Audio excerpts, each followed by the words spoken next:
Have you ever wondered what it really takes to film inside a £6 million mansion?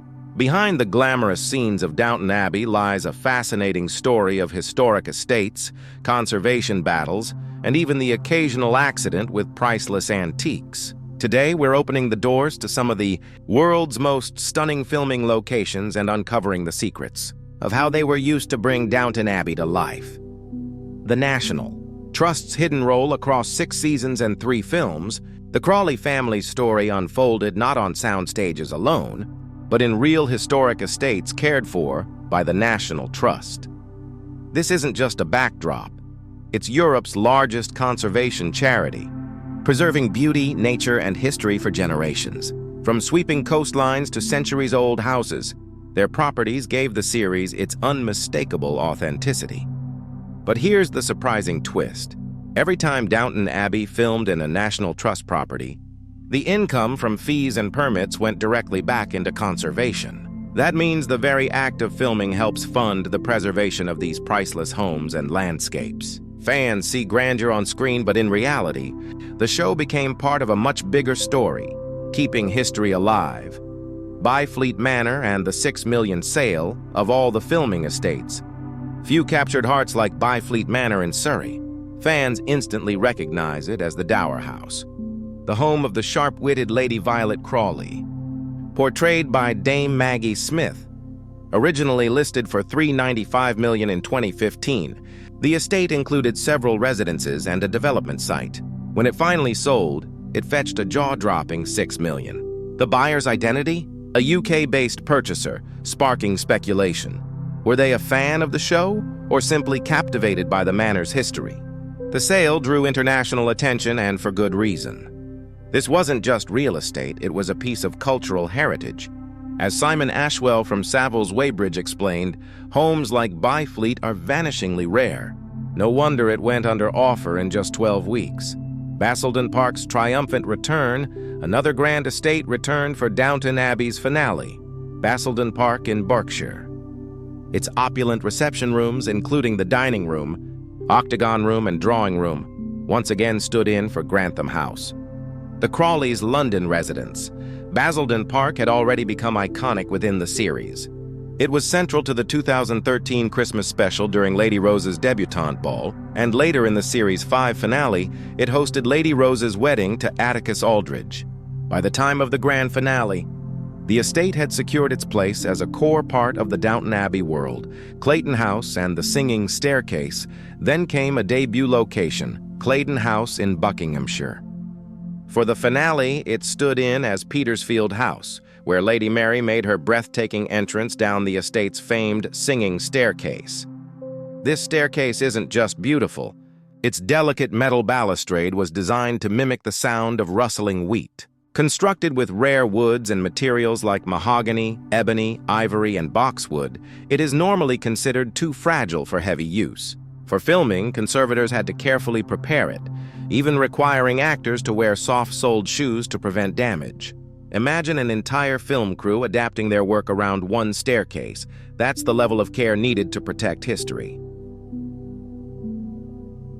The unsung heroes. Filming conservators, but that raises a big question.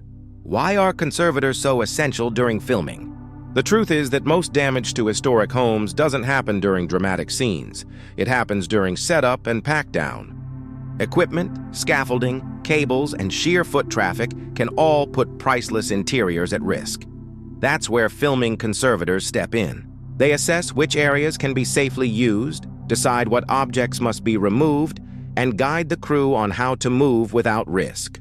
They know exactly how a set decorator or lighting team works and anticipate issues before they happen. During the grand finales, production at Highclere Castle, the real Downton Abbey, an accident occurred on the very first day. A turquoise chest belonging to the Countess of Carnarvon was knocked over. Thankfully, experts repaired it. But it was a stark reminder of just how delicate these environments are. Inside the filming process, filming in a historic home unfolds in 3 stages: preparation, shooting, and strike. First comes prep. Sets are built, props are checked for pests, and floors are protected with felt pads. Then comes the shoot itself, with every department from props to lighting working in harmony.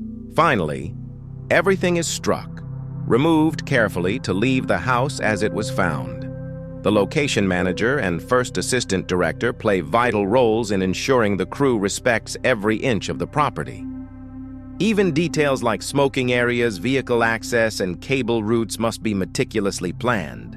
Crew members must be supervised in sensitive areas at all times, and restricted zones are locked or clearly signed to avoid accidental damage.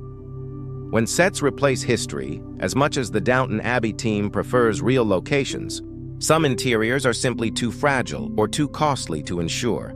At Highclere Castle, for example, the production had to recreate bedrooms and servants' quarters on sound stages. These sets were inspired by real historic homes, with heavy stone walls and authentic kitchens, but they also allowed for complete creative control.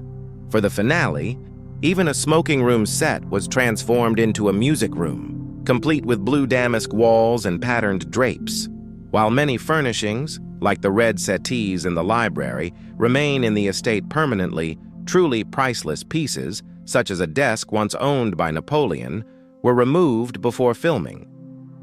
Recreating such detail on a soundstage would have been prohibitively expensive, particularly with entire libraries of antique books, costumes, and visual storytelling beyond the sets. Downton Abbey's costumes told their own story. Costume designer Anna Robbins, who joined in Season 5, brought a historian's depth to each choice. Set in 1930, the final film required a fresh approach to fashion. Silhouettes lengthened, waistlines shifted, and some gowns, like one striking red dress, looked as if they could appear on today's red carpet. But Robbins also used clothing to mirror emotional shifts. In early scenes, Lady Mary appears in pale colors to signal vulnerability, while her sister Edith wears dark navy, reversing their usual palettes. These choices spoke volumes without a single word of dialogue.